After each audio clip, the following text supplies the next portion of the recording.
Fort Lee, New Jersey, September 22nd, 2006. Max B's in a Holiday Inn off Route 4. Cheap wallpaper, buzzing hallway lights. A woman walks through the lobby. Gina Conway, his on-again, off-again girlfriend. She's holding a key card. And upstairs, two men, Alan J. and David Taylor, are counting money. Outside, Kevin Leardom waits in a black car. And a robbery is about to go wrong. The world around him at the time? Harlem. Not the Harlem of the Apollo suits and church shoes, but a new era of mixtape hustlers.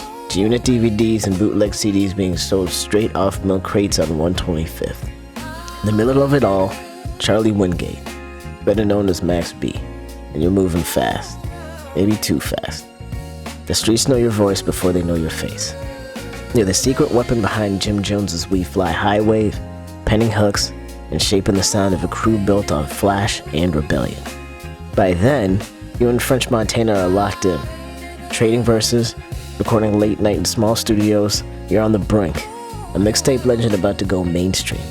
But across the river, in Fort Lee, New Jersey, another story is already written. One that has nothing to do with the music charts or industry politics. One night, one plan, one mistake. And by the time the sun rises over the George Washington Bridge, the movement that had Harlem believing in a new sound is suddenly facing its darkest moment.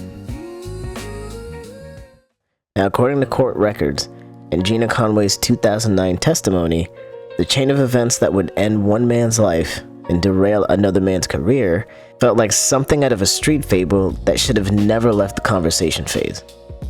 In early September 2006, Conway had met Alan J. Plowden, a flashy promoter and party host from Bergen County.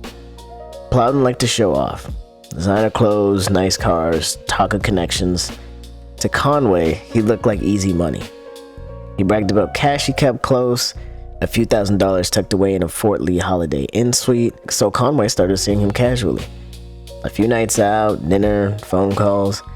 She mentioned him to Max B, who at the time was bouncing between Harlem studios and Jersey apartments. She told him about the stash.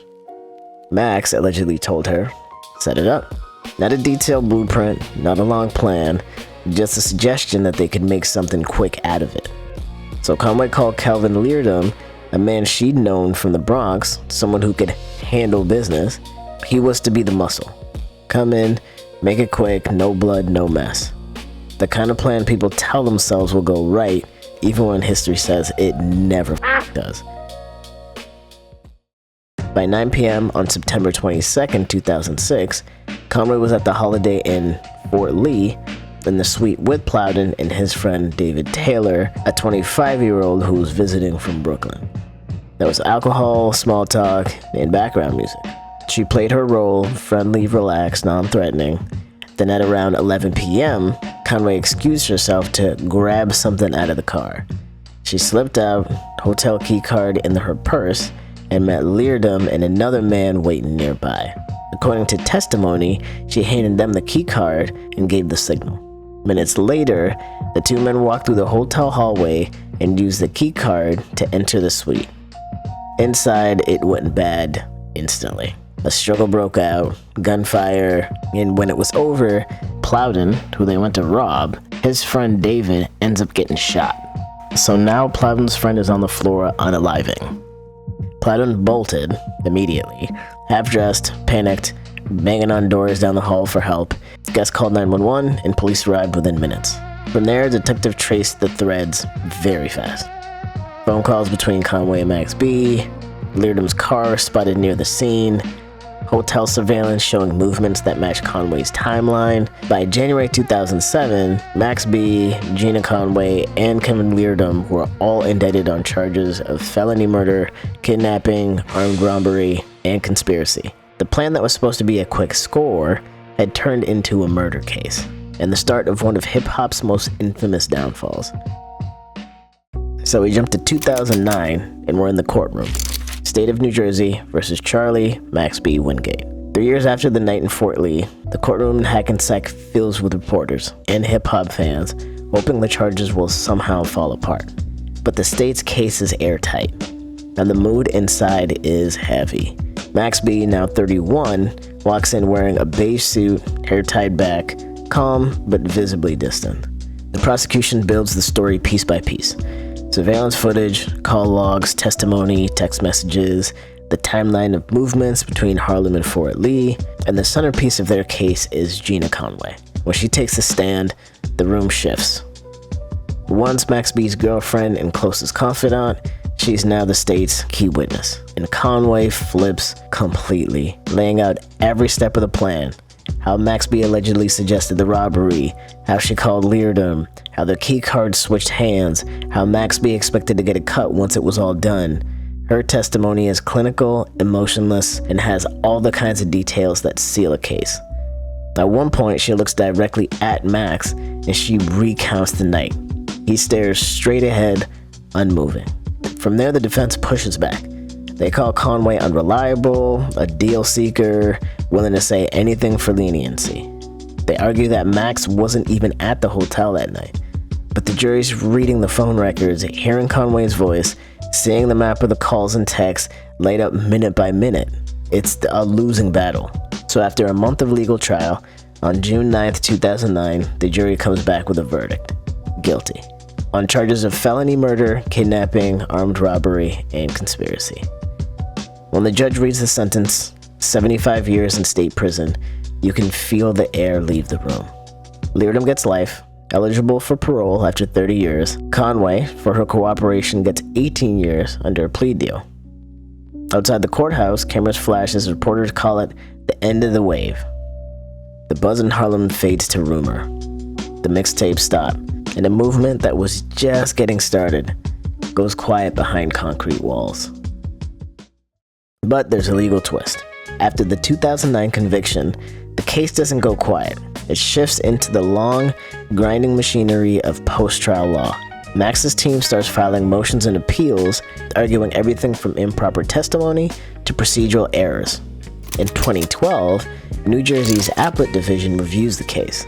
They comb through the transcripts, Conway's testimony, the timeline, the evidence trail leading back to Max, and when the ruling comes down, it's blunt. The conviction stands.